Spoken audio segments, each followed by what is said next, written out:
Kung isa ka sa sumabay sa aking pagtanim dito ng ating double cropping sa isang sako ng cement bag, ito na sila guys.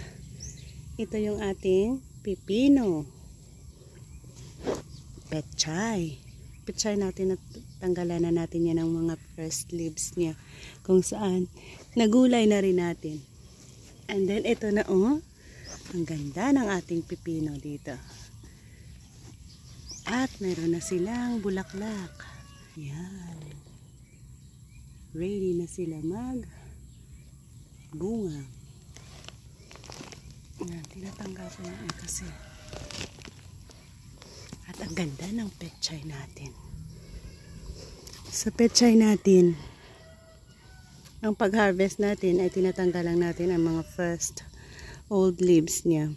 And then continue tayo sa pag-harvest. Everyday pwede ka makapagulay ng pechay dyan.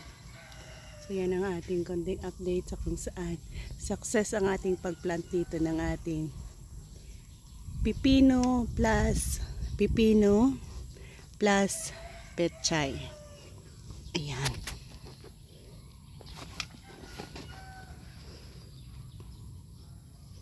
Yan ang pipino plus pechay natin. Nasa sako natin itinanim.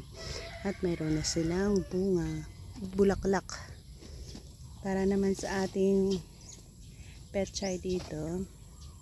Yan, isabay ko na rin kayo kasi mga kasabayan niya ito.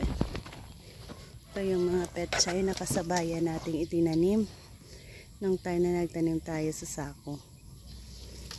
At ang ganda at ang lalapad ng mga dahon nila. Yan, konting update.